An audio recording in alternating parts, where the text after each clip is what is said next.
How to fix Blue Protocol Star Resonance crashing. The first thing that I suggest doing is opening up Steam or wherever you got the game from, then going into library. You want to find Blue Protocol Star Resonance. Click on Manage here and then Properties, and make sure this is enabled.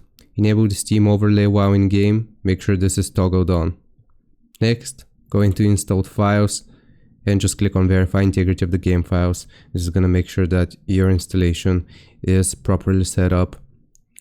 Once you have done this, we can proceed to the next step, which is clicking on Browse here.